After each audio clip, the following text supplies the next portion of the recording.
Hello, everyone, and welcome to another Novella Circle clinical webinar. Today, we are visiting Thomas Jefferson University Hospital in Philadelphia, and I have the distinct pleasure of introducing Dr. Wenyin Shi, Associate Professor and Co-Director of the Radiosurgery Program, and Dr. Haisong Liu, Associate Professor and Medical Physicist. They will present today their clinical experience utilizing our Elements Multiple Brainlets SRS. Thomas Jefferson University Hospital was the first customer in North America to utilize this technology a few years ago, and since then they have treated more than 100 patients utilizing our software. As always, please feel free to submit questions through the chat interface. At the end of the lectures, we will answer those questions. So here are the presentations.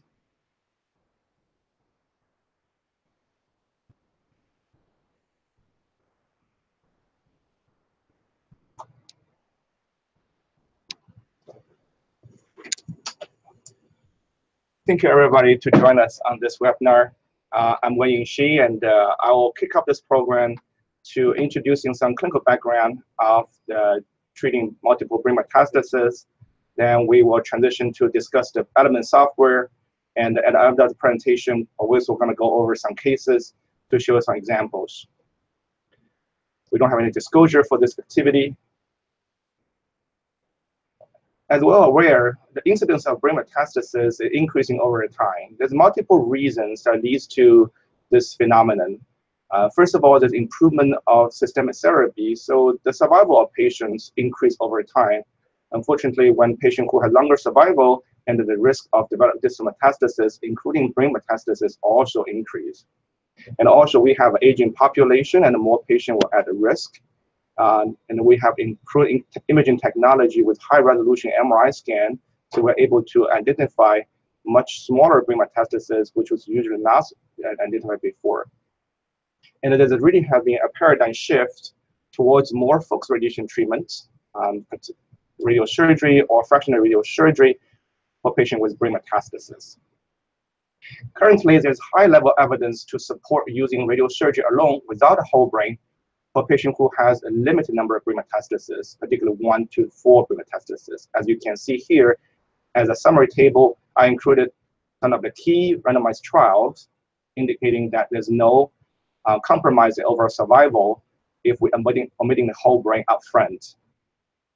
More importantly is many of the studies also address the neurocognitive function as primary endpoints, and it was shown very clearly that by omitting whole brain, there's a significant improvement of preservation of neurological function in those patients, which is clinically significant.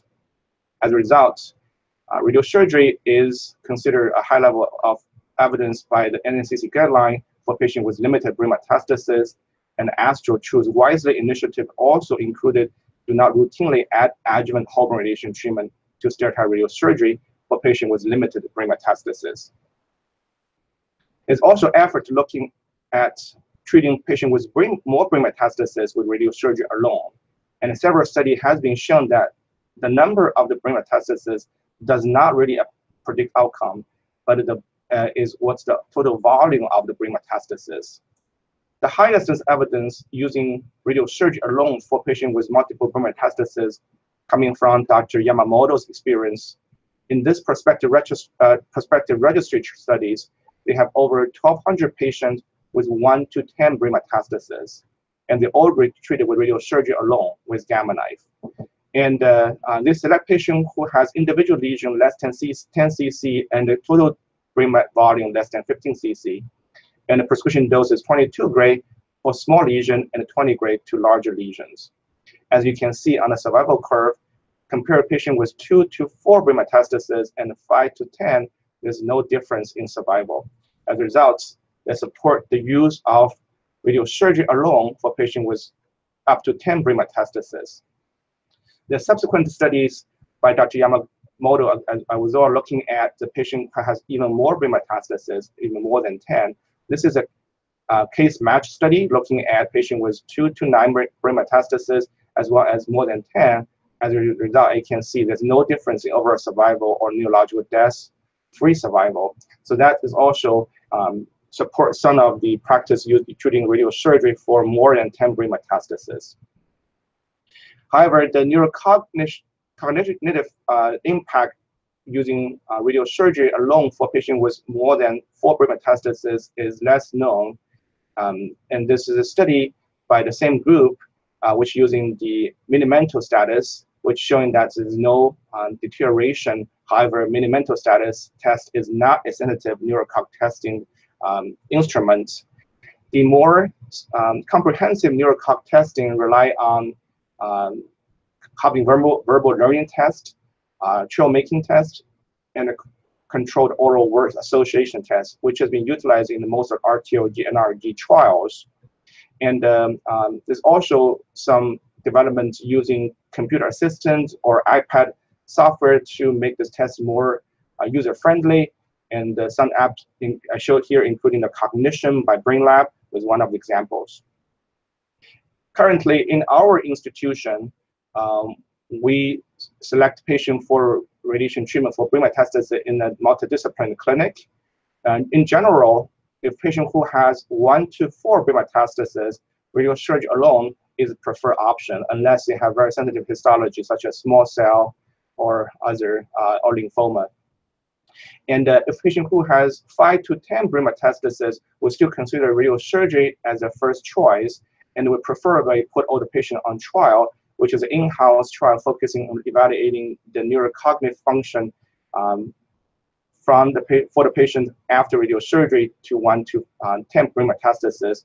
We're using the patient with 1 to 4 brain metastases as a control and compare the patient who has 5 to 10 brain metastases who receive radiosurgery and look at the impact on neurocognitive function. For patient more than 10 brain metastases, we more routinely consider whole brain radiation treatment, and particularly hippocampus-sparing whole brain radiation treatment if those patients are eligible. And if the patient who progressed after whole brain radiation treatment, and we will consider radiosurgery, and those could be more than 10 metastases.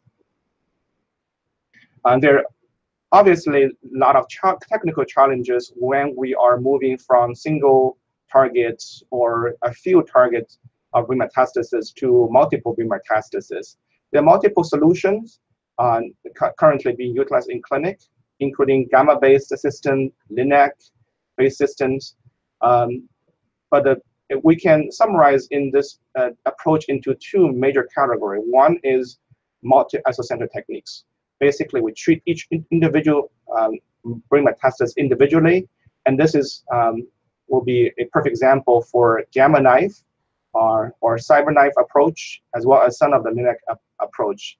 The drawback of this is very cumbersome delivery. If patient who has multiple brain metastases, particularly more than 5, the treatment time could be long. And if we use the LINAC system, then the treatment planning complexity can be particularly challenging when we're treating multiple brain metastases with multiple isocenters. Other solutions, including mono-isocenter techniques, particularly using VMAT techniques. And it has been shown that we can achieve very similar plan quality when we compare to gamma knife plans, maybe a slightly more low dose wash in the dose less than 3 gray or so range. However, it's really highly complex inverse planning and heavily dependent on the user experience and require complex patient individual QA. So this is other challenging we're facing in the clinic. And the Brainlab multi-element software is a perfect solution for this challenging clinical problems. And I will have Dr. Liu to take over and explain this, to introduce the software. Hello, everyone. This is Haisong Liu, and I'm going to introduce the Brainlab elements for a multi-mat SRS planning. So Brainlab, the multi-mat element, it's one isocenter non-coplanar dynamic arc technique treating multiple metastases. And with current version, it can treat up to 15 mets in one session. So this is a workflow of the multiple mets SRS. and it's starting from all the images into the software, including CT, MRI, and image fusion is basically a rigid fusion between CT and MRI, and it's fully automatic. It takes seconds to fuse a CT and MRI, and the evaluation always showing a very good results. And the next one is called anatomical mapping. It's basically identify or automatic contour all the organ at risk, including both eyes, both nerves, optic chiasm, and brainstem, and also the whole brain. So for the cases that we have done, all these automatic contouring, it really needs no or very rare human intervention. And the next one is called a smart brush. Is their kind of tool to doing the contouring. And instead of in the traditional planning system, you have to contour slice by slice on each axial slices. The smart brush is automatically pick the higher density in the T1 contrast MRI images, and you can just draw the circles on one axial view and one of the sagittal view or coronal view. Basically, two brushes is create a three-dimensional volume for you. And that is a good starting point. And then you can just go through slides and manually make revisions to make it perfect. And the next one, they call object manipulation. And it has several Boolean in operations there. But most of the time, we're using this for generate margins for the smaller brain mets. So in our clinical practice, we usually generate 1 millimeter margin for most of the mets. But when the met is very small, for example, the one that we show here, the GTV only 0.06 cc. So in this case, we generate 2 millimeter margin around it. And then we're going into the multiple brain met planning itself. And this is a planning interface. And basically, you choose from two lists of protocols. One is the protocol determines the dose, the prescription dose. So we have several levels. Say, for example, here, all the meds treat to 15, 18, 21, or 24 gray. Or 3-level doses depends on the size or volume. But this is just a starting point. You can feel free to select any meds to change it to, say, even 17 gray or 16.5 gray. And then next column is the setup. So the setup, basically the arc geometry. So either you use 5 table angles. So the first one is the come in with the default installation. It has 5 table angles, starting with couch angle at 0 and 40-degree arc separation, and all the way to 160 table angle. So here we listed a couple of different the arc geometry. So this is the different template we make. We have a total of 10 of these templates. And this is the example of the default template, 5 table angle, 40-degree arc separation. And this one have 6 table angle starting from 10 and 170 and 32-degree arc separation. We can, the most complicated, we have 9 table angles and 20-degree arc separation. So after we select those and arc template, we just click calculation, and everything here is happened in the background. So the software will automatically select isocenter based on the center of mass of all selected PTVs. And it used the pre-configured table angles and arc lengths to calculate which arc to select. So each arc may deliver a dose to a subgroup of metastases. So if two mats line up in the same direction of the leaf motion, then the software will add another arc in the reverse direction, treating the other mats in line. So this concept leads to an optimized conformal treatment combined with low-dose spread to normal brain tissue. And MLC margins, the MLC will conform to each individual PTV with up to 1 millimeter margin, and it can vary between 0 to 1. And it's also automatically select which PTV to treat for each arc. So after the selection or match with MLC aperture with each individual mat is the weight optimization of each arc to achieve the best conformality index. It's based on the inverse Petit calculation for conformality index. And then the final dose calculation based on pencil beam algorithm. The planning time for the simple case, like 3 or 4 mats, is to take about 1 minute and 10 seconds. And for the most complicated 11 or 12 mats with 7 arcs, it may take up to 4 minutes. So we're going to show you several planning cases and how we evaluate plan in the last slides. But I'm going to jump into the physics QA part. So for patient-specific QA, we don't do patient-specific measurements. Rather, we do independent calculation with independent software, which is Eclipse planning system. So after the MME planning, we'll DICOM export CT structure and plan to Eclipse. And then we will recalculate the plan with both AAA and the Kuros dose algorithm with 1 millimeter dose grade. And then we'll compare the mean dose of each PTV. So for our first 56 patients, 233 targets, the percentage difference between the MME and AAA is 2.7%, and between MME and the Kuros is 3%.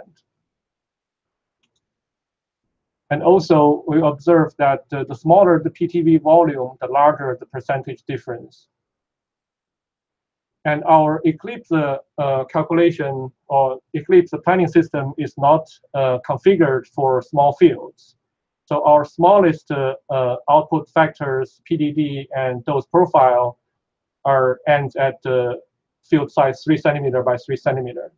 So that's why when we go to the smaller fields, we have larger discrepancies, and that's our assumption. So during the summer, we also worked with Mobius.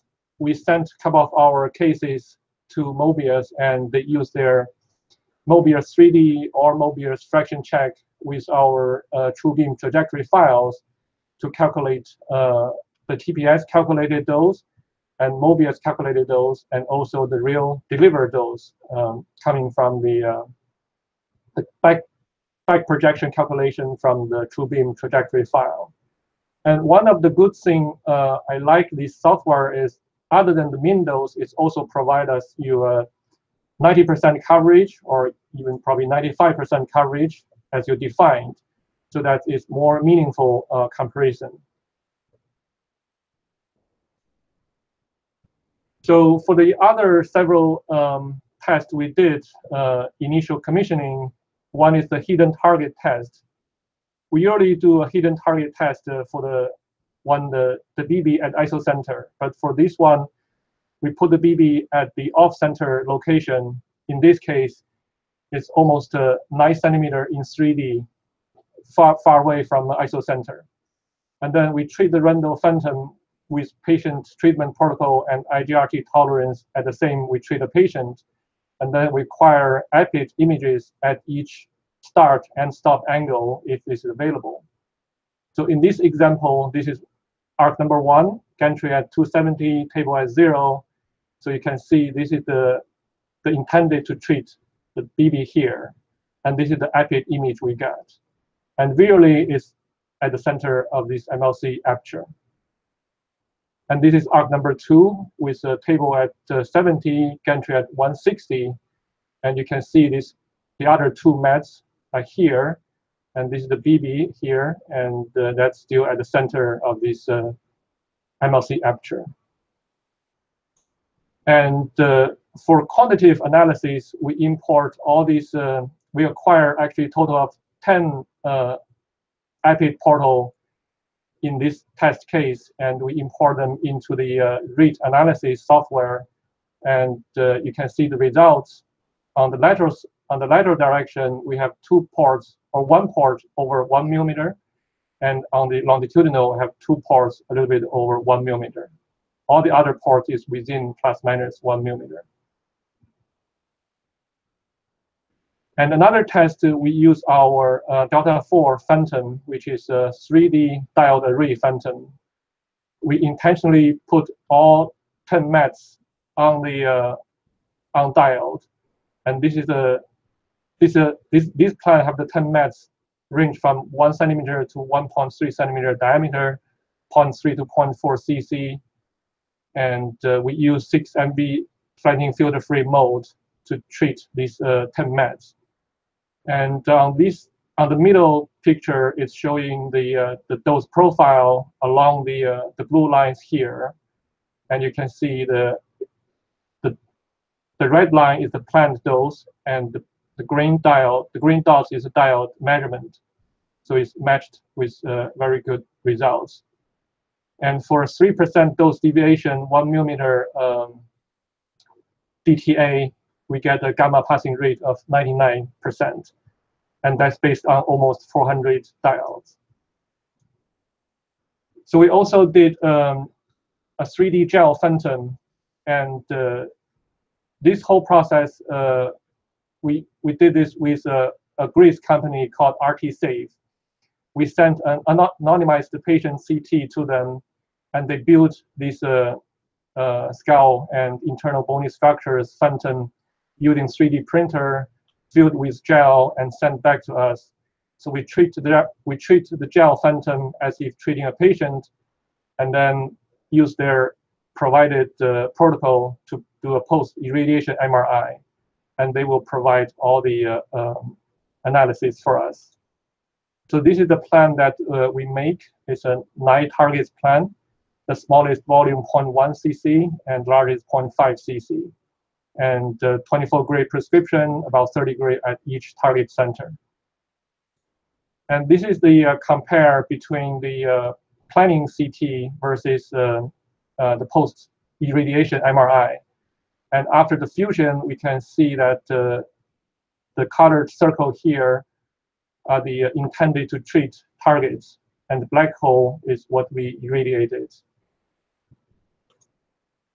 And RT-Safe provide us the dose profile on 1-dimensional and the 2-dimensional gamma index map, and with overlaid isodose overlay. And quantitatively, we have about 0.2 to 1.1 millimeter 3-dimensional targeting displacements for the 9 targets.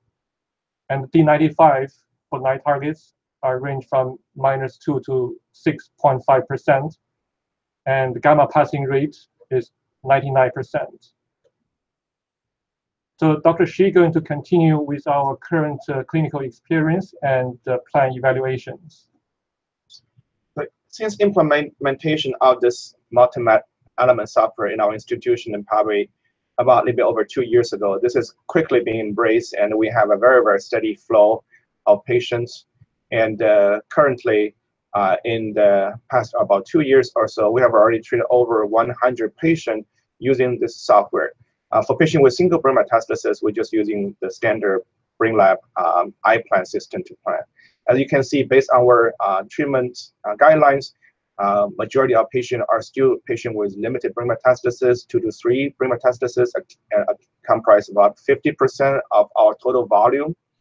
And we also have about 40% of patients who between 4 to 10 brain metastasis.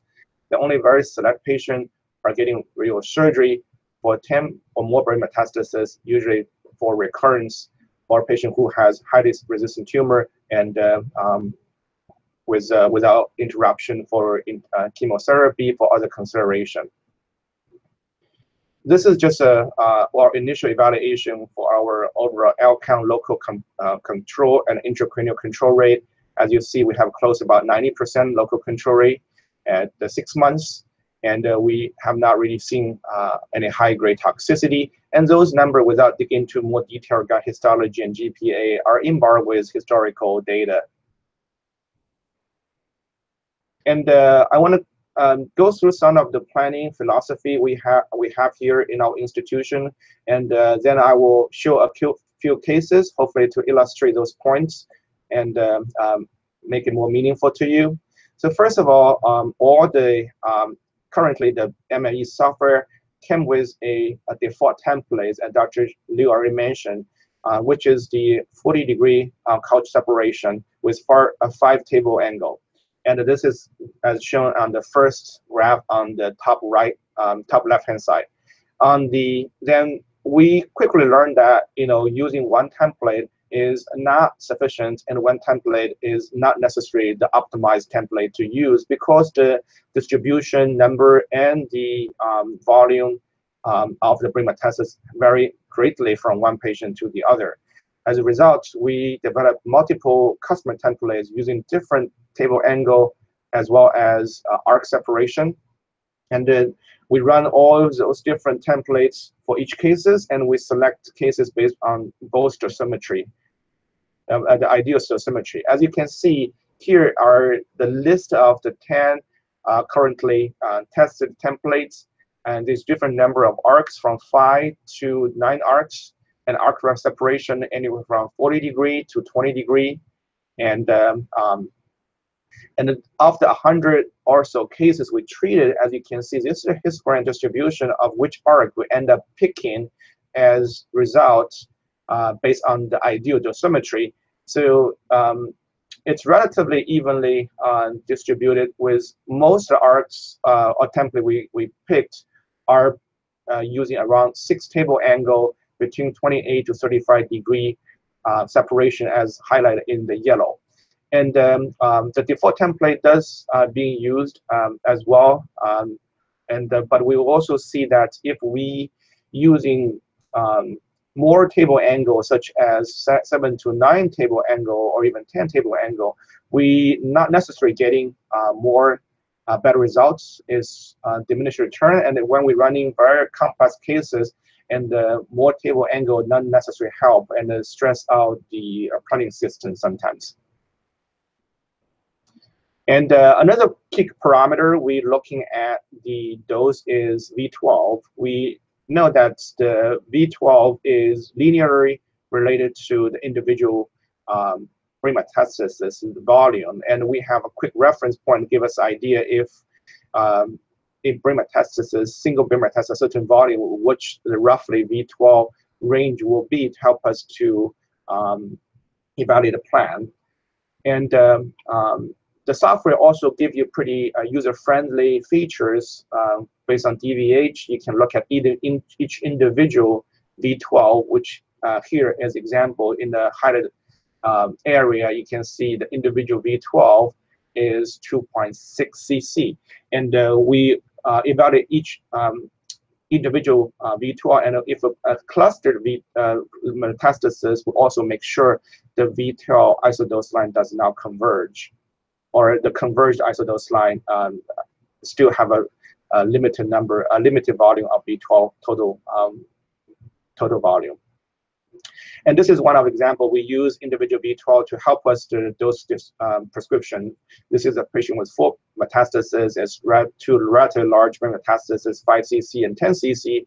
And if we give 21 gray, 18 gray, both of them have a V12 number in the range of 10 cc. And given consider 4 brain metastases total, we feel that is too high a V12 volume, so we reduce the prescription dose to 18 gray and 15 gray. That bring down the V12 to 6.7 and 7 cc, which is more clinical appropriate.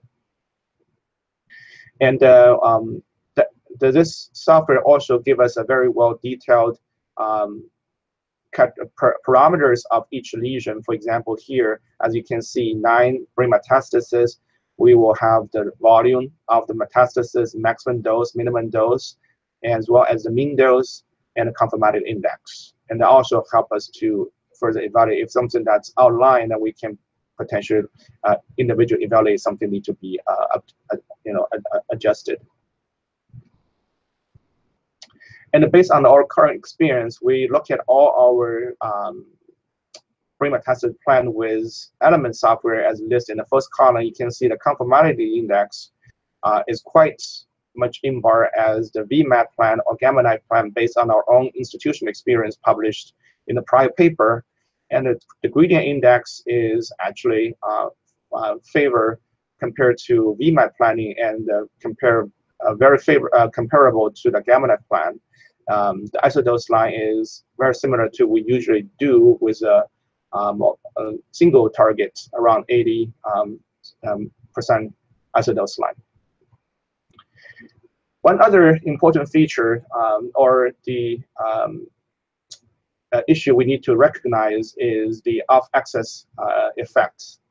And this is a paper that's published in 2015 by Dr. Roper. They look at the impact of the geographic location of the metastasis based on the distance from the isocenter. As you can see here, the further away from the isocenter, the larger the displacement if it's rotational or translational area. And if we do some simple calculation at the table here, if there's a 5-degree rotation area, 0.5 degree rotation area, sorry, and then the distance displacement at 7 cm from the isocenter will be about 0.6 millimeter. And this number can increase beyond 1 to even 2 millimeter if the rotation area is more than 1 degree. So currently, based on this calculation, we try to restrict the lesion treated more than 7 centimeter away from the isocenter, because if the 5 millimeter rotation area can lead to more than 0.5 millimeter transition disagreement. And so if we have multiple metastasis, some of the lesion is more than 7 centimeter, we preferably to use more than one isocenter to keep everything less than 7 centimeter away from the isocenter. And so this is our currently planning procedure. And we will consider using 2 isocenters if there's lesions more than 7 centimeter away from the isocenters. And we usually do a 1 millimeter margin for regular targets. For something is very small, less than 5 millimeter or 4 millimeter in diameter, we may consider adding about 2 millimeter margin. And we'll generate treatment plans with different customized templates, and based on the arc geometry, and we will select the best plan based on the V12, dose to AR, and the conformality index, as well as the mean dose. So right now we run all the 10 templates for each individual plan, and we compare all the parameters, and we will choose the plan that gives us the best dosimetry. And regarding the treatment delivery and the current in our institution, we use ExactTrack as our GRT solution. So the residual area for the IGRT setup is 0.5 millimeter. That should be a degree in rotation and 5.5 millimeter in translational area. And we will re-image with ExactTrack on each couch angle. And if the area is exceeding our cutoff, which is 0.5 degree, 0.5 millimeter, we will apply the shifts and the re-imaging with ExactTrack to verify. And in the next couple of minutes, I will show you a few clinical cases, and really want to just illustrate some of the points I just discussed. And first of all, this is a patient who has renal cell carcinoma, unfortunately developed multiple brain metastases, and he has more than 10 metastases, both supratentorial and infratentorial, and involving both hemispheres of the brain. Given the heavy disease burden and a high number of brain metastases, we recommend whole brain radiation treatment with hippocampus sparing technique. So the patient received the whole brain 30 gray in 10 fractions. Unfortunately, when she returned for follow-up after finishing whole brain, quite a few of the lesions already progressed. So the whole brain, unfortunately, does not have a meaningful benefit for this patient who has renal cell carcinoma, which is not surprising because the relatively resistance nature of that. Then, so we evaluate patient for radiosurgery salvage, and as you can see, there's a total of 12 brain metastases, and the volume is anywhere between 0.2 to 4.2 cc, and the total volume is around 15 cc. And there's some unfavorable feature of that. One of the lesion is close to optic chiasm, and overall these brain metastases have average separation, means they're not heavily clustered, but some of them are relatively close to each other. And we use a uniform prescription of 18 gray to all those lesions, and using a 6 MV flattened filter-free delivery mode. As you can see, I'll just show an example of the 6 template. We evaluated actually, as you can see, if we, based on the conformality index V12 and the chiasm max dose, we ultimately choose template number 4, which give us the best conformality index, the lowest V12, and to keep the chiasm maximum dose within our tolerance, which is not a 10 gray in our institution. And this is the ultimate plan patient was treated with. And this is a summary of the dosimetry using 3D illustration of the arc separation and the DVH graph, as well as the isodose line. And as you can see, we have a very conformal plan, and they're very tight V12 clouds.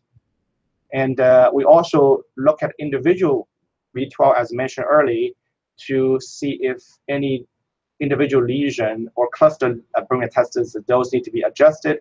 And our largest brain metastasis, V12, for the individual lesion is only 7.3 cc, which is well within our clinical tolerance for the patient, and we receive the treatment without further planned adjustment, 18 grade to all 12 lesions in single isocenter.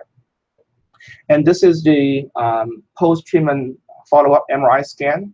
As you can see, 2 months later, when he returned, where I see very marked improvements of all the brain metastases treated.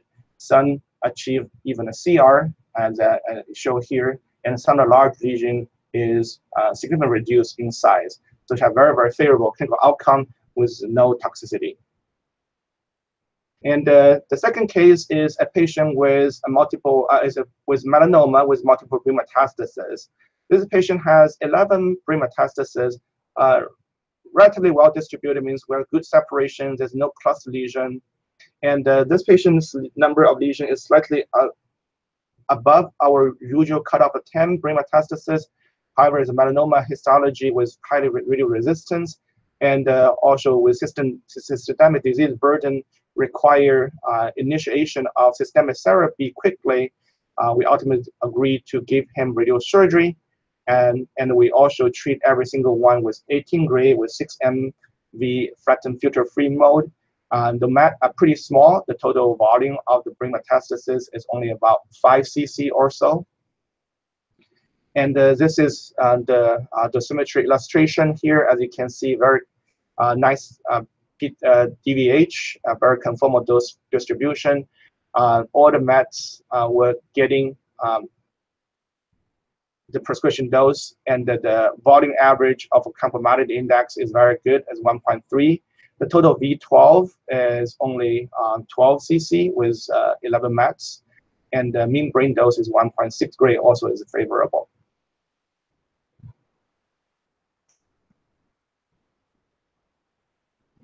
And when we look at the individual V12, as we did early, the largest individual V12 is only 2.2 cc, so again, no further dose plan adjustment is made.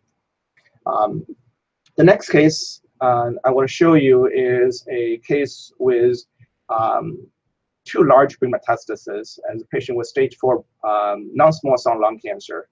And he was found to have two large brain metastases. One is abutting the brainstem. Another one is resected.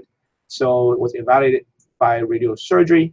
For resected lesion, we usually give 2 mm margin based on a Stanford experience to reduce the local failure rate. And when we doing this two large volume brain metastasis, you can see the total volume of the lesion is quite high, about 17 cc. And even though they have good separation, there is also one lesion very, very close to brainstem.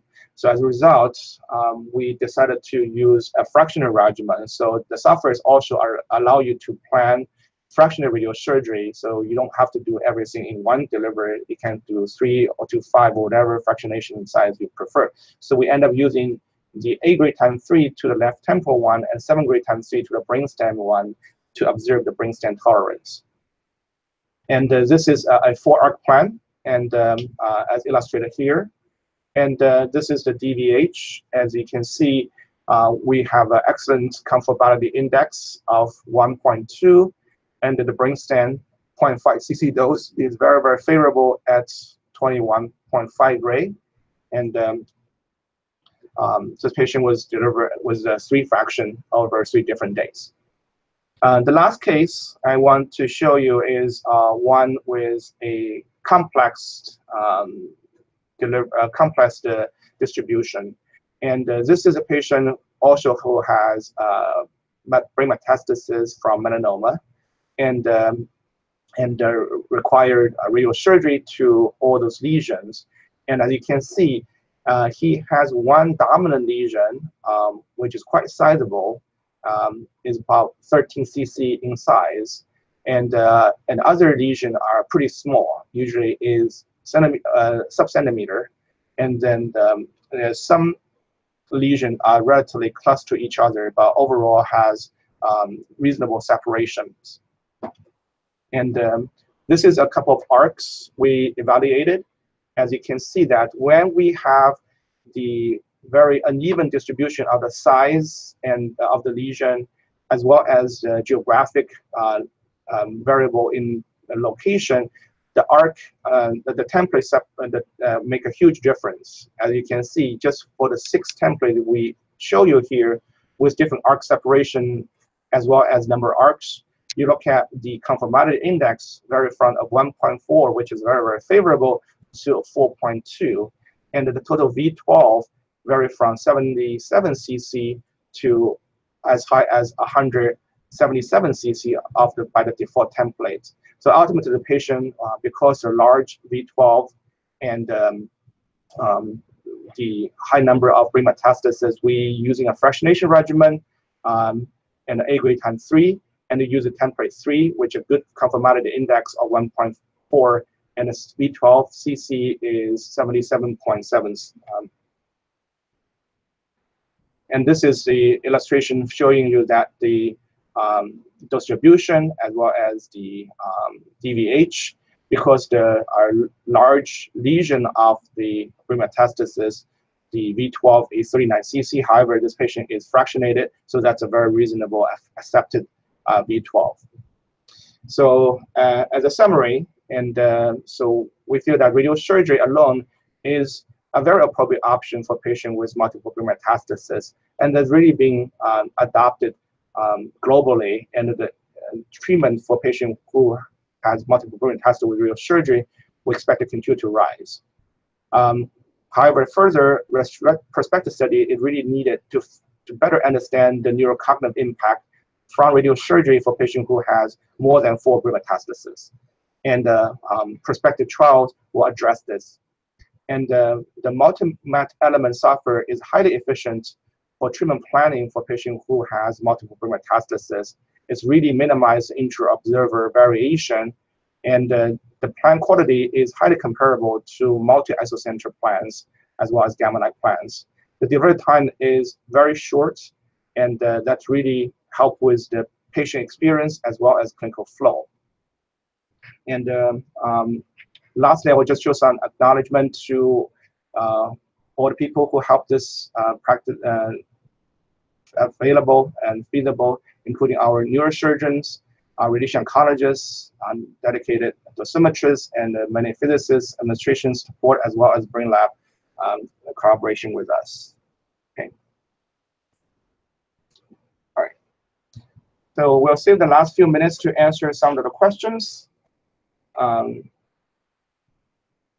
So we got some questions, and the first one is, do you use fine-tuned AAA or Accurus model for this comparison? And that's patient-specific QA independent calculation with Eclipse. And the answer is the only tuned part for AAA or AXB is the source, what I call it, I forgot the term, but it's the we're using the variant recommended no,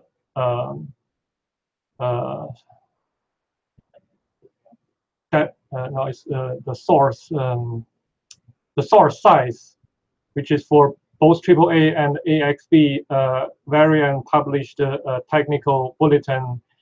They have a study to showing that what type of either 1 millimeter or 0.5 millimeter or even 1.5 millimeter. They have a couple of choice, and they have recommendations to the source size to use in both AAA and AXB model, and that is what we used. And as I mentioned in the talk, that the beam model is not dedicated for a small field dosimetry. It's a general radiotherapy planning system. And the next question is, how long did it take us to commission the multi-METS software? And I would say it's between 2 to 3 months. And we did the in-house measurement with ion chamber and delta 4 measurement. That's take about 1 month. And then the RT-safe gel phantom, it's about 2 months, and because of the shipping between US and Greece, and that takes some time. And so there's a question regarding what criteria do we use to determine the plan is clinical acceptable, and what acceptable conformality and gradient indices like V12 volume, etc. So first of all, I think each institution should have their established guideline regarding their radiosurgery practice, and that's including and the those all take in consideration their equipment and the commission data. But generally speaking, I think we cover some of the key parameters we evaluate for radiosurgery plan, and obviously the majority of data to support the evaluation of the plan for clinical consequences is based on single isocenter or very limited number of brain metastases, such as V12 and association with radionecrosis. Generally, we will, based on the size of the individual brain metastasis, to recommend a clinical target radiosurgery dose. And that's also mainly based on the old RTOG study, and we usually consider 15 grade, 18 grade, 24 grade based on a size less than 1 centimeter diameter, 1 to 2 or more than 3 centimeter in diameter. But patient who has multiple brain metastases, we frequently slightly reduce the dose. And when we have the plan, and we will run multiple templates, and we'll compare the parameters of the multiple templates. We'll select the plan who give us the most ideal conformality index, as well as gradient index, and the plan with the lowest V12. And based on individual V12 and volume relationship, as the graph and K-right shows you, we have a general estimation based on individual V12, what's the combined V12 would like if every single isocenter brain met is optimized plan, and we'll compare that number to make sure that is in agreement. And usually we were looking for the conformality index and gradient index less than 1.5, and V12 as again, is we pay more attention to the individual V12 than the total V12 because the number of the brain metastasis is heavily variable. One of the another parameters we use when patients who truly have a lot of brain metastasis is we're looking at the mean brain dose. That is something that's based on Dr. Yamamoto's experience. He recommends looking at the total joules of the radiosurgery to the brain less than 10 joule. By that is basically mean brain dose multiplied the volume of the brain. So we'll try to get a mean brain dose less than 3 gray, ideal less than 2 gray, and that will be a considered safe range for patients with multiple brain metastasis. Okay, and so the next question is, the current version focuses on conformity, but the gradient between closed lesions may not be optimized. So when you see a dose bridge between lesions, you just ignore it, or you just look at V12 gray. So I would say we don't ignore it. We look at V12 gray, and if the two lesions are very close, so sometimes we have to generate helping structures to encompass the whole region and calculate V12 gray by that means. And if the V12 gray over our acceptable range, we will sometimes we reduce the prescription dose, or sometimes we have rare cases that we have to, send the whole plan to Eclipse and using VMAT technology to solve it. And I just add to that. Sometimes with patient who has multiple cluster brain metastasis, all the V12 isodose converge, and overall V12 isodose is high, and we may even consider fractionated A grade times 3 as a solution for that as well.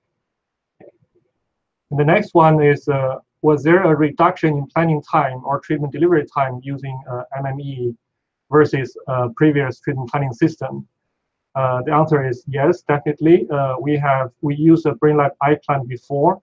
While we are using the multi-isocenter for multiple meds, that's basically a serial planning. So after 4 or 5 meds or 20 ARCs, the workstation becomes really slow, and that's will also eventually crash. And after close to 30 ARCs, and with this MME, as I show in the slides, that the average planning time for a case is about 2 to 3 minutes. So it's really planning time really saved. And also treatment delivery time. Our treatment delivery time is about 20 minutes per isocenter. So in like before, we have to separate the treatment. We have to limit the session to 1 hour. In other words, 3 meds for a patient to be treated in 1 session, because otherwise the patient may get very anxious after an hour treatment. That is 3 meds. But now, no matter how many meds, the treatment time will be 20 minutes or less. So our institution also have 4C gamma knife. And so that's also clearly very, very favorable when we're treating multiple brain metastasis. It's dramatically reduced treatment delivery time. As you know, the gamma knife is a sphere packing planning system, and so each isocenter require at least 1 shot. And if your source is decay over time, the treatment time becomes very, very long and potentially non-tolerable for patients. And the planning time is also very, very equivalent compared to the gamma knife plan. Relatively straightforward, but it's clearly significant improvement in the clinical efficiency and patient experience. And also regarding the planning time, not also the calculation planning, but also the contouring. For contour like 10 or 15 meds, if we do like the old way, have to contour slice by slice, that really time consuming. But with the smart brush function, that just the smart brush on two views, axial or coronal or sagittal, then it automatically constructed the 3D volume for you. And that's really saved a lot of time also.